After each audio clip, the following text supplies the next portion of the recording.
কলা পাতায় মাছ করবো বলে একটুখানি কড়াইটা বসালাম, পাতাটা একটু ছেঁকে নিই কড়াইয়ের মধ্যে। রেডি করছি, সব নিলাম,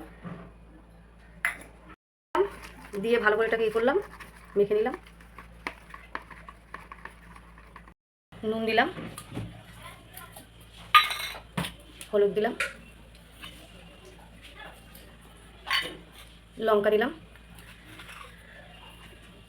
যে যতটা পরিমাণ মতন খাবেন লঙ্কা দিয়ে নেবেন, তেলও তাই। আদা রসুন বাটা দেবেন যে যতটা খাবেন। আমি ফ্যাসা মাছ দিয়ে করলাম, আপনারা যে কোনো মাছ দিয়ে করতে পারেন, কোনো অসুবিধা নেই। আপনারা ভালো করে মাছটাকে মেখে নেবেন। হয়ে গেছে, এবার আমি পাতায় দেবো, পাতায় ভালো করে সাজিয়ে দেবো মাছটা।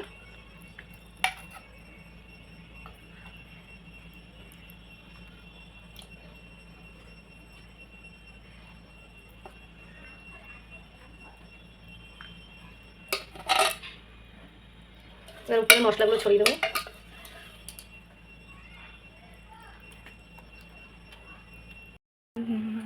একটা পাতা দিলাম নিচে, সুন্দর করে বসিয়ে দিলাম, তার উপরে মাছটা আমি সুন্দর করে ছিঁড়ে গেল পাতা সেট করে দিলাম। ঠিক আছে, অসুবিধা পাতাটা যেন না ছেড়ে, ছিঁড়লে কিন্তু সব বেরিয়ে যাবে। আমি এটা ঠিক করে দিচ্ছি, একটু বসিয়ে দিচ্ছি ভালো করে যাতে না বেরোয়। ব্যাস সুন্দর করে বসিয়ে দিলাম। এবার এটা লো ফ্লেমে দিয়ে করতে হবে, এটা কিন্তু বাড়ালে চলবে না। মিনিমাম 15 থেকে 20 মিনিট সময় লাগবে, তাও মাঝে মাঝে একটুখানি নিচটা দেখবেন যে নিচের কালারটা যদি কালো মানে লাল হয়ে যায়, নিচটা যদি পুড়ে যায় বা লাল হয়ে যায়, তাহলে এটাকে উল্টে দিতে হবে। তেল নিয়ে নিলাম, ভালো করে পাতাটাকে ম্যারিনেট করলাম, চারিদিকে লাগিয়ে নিলে মাছটা লাগবে না। না হয় না, মাছটাকে আমি বার করে নিলাম, দেখেছিস বার করে নিলাম। এবার আমি যে পাতাটা তেল দিয়েছিলাম ওইটা আমি করে নিলাম পুরো মাছ বরাবর, যাতে মাছটা না হয়ে যায়। তার উপরে আমি আর একটা পাতা দিয়ে দিলাম, কেটে দিলাম। এবার আমার আর একটা জিনিস লাগবে, আমি এর উপরে এটা দেবো, দিয়ে উল্টে নিলাম।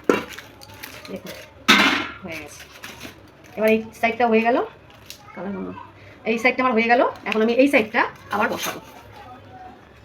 এই আমি দিয়ে দিলাম কড়াইয়ের মধ্যে, ঠিক আছে, একটু চেপে দিলাম যাতে ভালোভাবে বসে যায় জিনিসটা। এবার একটু ঢাকা দিয়ে দেবো, আর 20 মিনিটের জন্য বসিয়ে রেখে দিলাম। হয়ে গেছে, এবার আমি তুলে নিচ্ছি।